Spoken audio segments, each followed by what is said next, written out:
Hello dear nursing aspirant, welcome to nurses diary. আমি Sukanya Sahana, CHO under West Bengal government. আজকে যে টপিকটা নিয়ে আমি ভিডিও করতে এসেছি সেটা হচ্ছে সিএইচও প্রিপারেশনে তোমরা কি বই পড়বে ভাবছো। অনেকেই চিন্তা করছো যে কি বই পড়বো, তো আমি ভাবলাম এই নিয়ে একটা ছোট্ট করে তোমাদেরকে একটু সাজেশন দিই যে কি বই পড়লে তোমরা বেস্ট রেজাল্ট করতে পারবে বা তোমরা সিলেক্টেড হতে পারবে। এবং স্পেশালি আমি আমার প্রিপারেশনের সময়, সিএইচও প্রিপারেশনের সময় কি বই পড়েছিলাম, তবে আমি সিএইচওটা পেয়েছি। তো ফার্স্ট যেটা আমি তোমাদেরকে বলবো, তোমরা মেনলি তোমাদের যে সাবজেক্ট কমিউনিটিটা খুব ভালো করে পড়ো। মেন যে শর্ট কোয়েশ্চেন গুলো হয় সেগুলোকে তোমরা একটু হাইলাইট করে রাখো, সেগুলো পড়বে। পিআর যাদব টার্গেট হাই সবাই মোটামুটি কিনে ফেলেছো এবং সবাই অলরেডি হয়তো অনেকটা পড়েছো, কিন্তু এখন সমস্যা হচ্ছে পিআর যাদব বা টার্গেট হাই প্রচুর কোয়েশ্চেন, এবং সেখানে নটসেট বা আরআরবি বা আরো যে পরীক্ষাগুলো হয় সেখানকার অনেক কোয়েশ্চেন ইনক্লুড থাকে। তো মনে হতেই পারে যে এত টাফ কোয়েশ্চেন কি আর আমাদের সিএইচও এক্সামে আসবে। দেখো, সেটা বলা সম্ভব নয় কোয়েশ্চেন কেমন হবে। এতদিন হয়ে এসছে যে গভর্নমেন্ট থেকে তোমার সিএইচওর একটা কোয়েশ্চেন করা হয়েছে, কিন্তু এই বছর থেকে প্রতিটা ডিস্ট্রিক্ট ওয়াইজ সিএইচওর কোয়েশ্চেন কিন্তু আলাদা আলাদা হবে। সুতরাং এটা বলা সম্ভব নয় কাদের কোয়েশ্চেন কেমন হবে। দেখা গেল কোনো ডিস্ট্রিক্টের কোয়েশ্চেন সহজ হলো, আবার কোনো ডিস্ট্রিক্টের কোয়েশ্চেন মিডিয়াম, আবার কারোরটা খুব বেশি হার্ড হলো। তাই এটা কখনোই আগে থেকে অ্যাজাম্পশন করা যাবে না যে কোয়েশ্চেন কেমন হবে। কিন্তু আমরা আমাদের প্রিপারেশনটা কিন্তু খুব ভালো করে নিতে পারি, সেইটা আমাদের হাতে আছে। তো তার জন্য আমি তোমাদেরকে একটা বই সাজেস্ট করব যেটা কিন্তু আমি নিজেও খুব ভালো করে পড়েছিলাম এবং আমার সিএইচওটা পেতে অনেক অনেক হেল্প হয়েছিল। আর একটা যেটা আমি বলবো, বইটার নাম আমি বলছি, তার আগে আর একটা যেটা বলবো, তোমরা এর সঙ্গে সঙ্গে ইউটিউবে অনেক চ্যানেল আছে বা তোমাদের প্রিভিয়াস যে দাদা দিদিরা পেয়েছেন সিএইচও, তাদের সঙ্গে তোমরা কথা বলে জানতে পারো।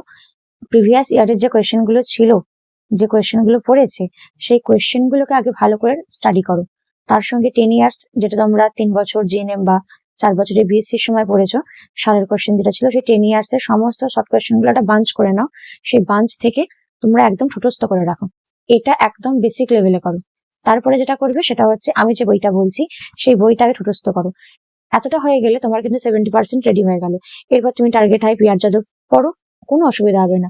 আর যেটা করবে সেটা হচ্ছে রিভিশন। একবার পড়ে কি দুবার পড়ে সম্ভব নয় মনে রাখাটা, তাই বারবার রিভাইজ করতে হবে। তুমি আজকে যতটা নতুন পড়ছো তার সঙ্গে রোজ 1 ঘন্টা হোক বা 2 ঘন্টা হোক তুমি একটু করে রিভিশন দেবে। তো বইয়ের নামটা আমি এবার বলি। বইটা হচ্ছে নির্মাল্য চ্যাটার্জির লেখা MCQ on community health nursing. বইটা একবার আমি একটু দেখিয়ে দিই। আচ্ছা, বইটা এখানে একটু উল্টো আসছে, তো মোটামুটি কভারটা তোমরা দেখতে পাচ্ছ যে এই হচ্ছে বইয়ের কভার।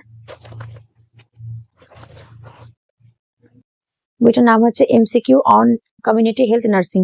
এদের যেটা আমার খুব ভালো লেগেছিল পড়ার সময়, এই দেখো একটা কন্টেন্ট করা আছে, এই কন্টেন্টটা ধরে প্রতিটা চ্যাপ্টার ধরে ধরে খুব ভালো করে অজস্র শর্ট কোয়েশ্চেন আছে। আমি কিছু স্যাম্পল তোমাদের দেখিয়ে দিচ্ছি বইটার।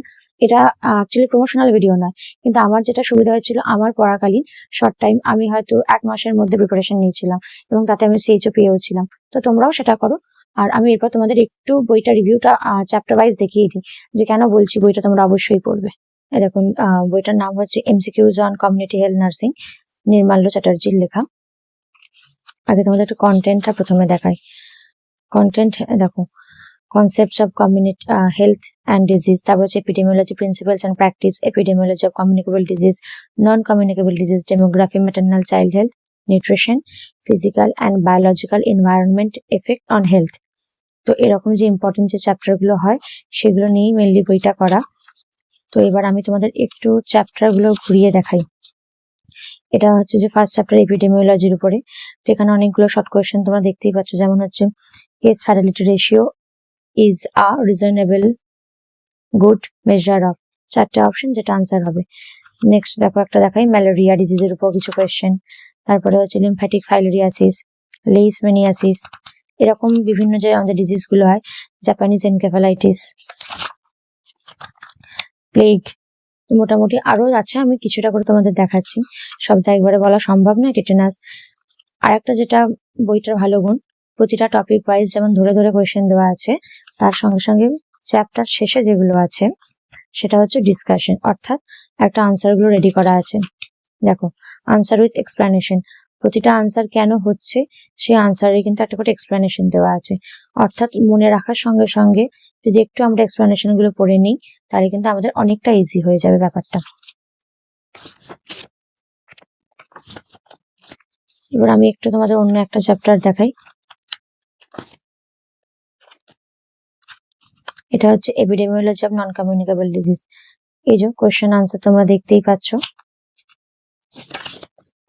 যেমন ডিএম থেকে কোয়েশ্চেন আছে দেখো, তারপরে হচ্ছে দেখো ক্রনিক অবস্ট্রাকটিভ পালমোনারি ডিজিজ অর্থাৎ সিওপিডি থেকে কোয়েশ্চেন আছে এরকম, এবং প্রতিটা চ্যাপ্টারের শেষে কিন্তু ডিসকাশন, যেটা তোমাদেরকে অনেকটা হেল্প করবে।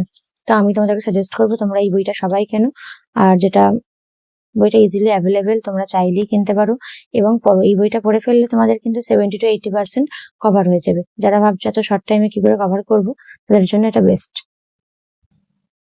তো চলো আজকে এইটুকুই, ভালো থেকো, ভালো করে পরীক্ষা দাও। যারা গ্রেড 2 পাওনি মন খারাপ নয়, CHO হাতে আছে। এখন চাকরির বাজার যেহেতু খারাপ, তো আমরা যেটা পাবো সেটাই আমাদেরকে ভালো করে করতে হবে। তো আমি সবাইকে বলবো CHOর জন্য ভালো করে প্রিপারেশন নাও, ভালো করে পরীক্ষা দাও। আর এই বইটা যেটা বলা, একটা কথা বলা হয়নি, বইটা অনলাইন স্টোর অর্থাৎ আমাদের যেটা অ্যাভেলেবেল ফ্লিপকার্ট, অ্যামাজন 2 জায়গাতেই অ্যাভেলেবেল। তোমরা চাইলে ইজিলি সেখান থেকে পারচেস করে নিতে পারো। ওকে, থ্যাংক ইউ। সকলে খুব ভালো থেকো, ভালো করে পড়াশোনা করবে। আজকের মতো এইটুকুই। যদি ভিডিওটা ভালো লেগে থাকে অবশ্যই একটা লাইক, কমেন্ট আর একটা সাবস্ক্রাইব করে দিও। Thank you.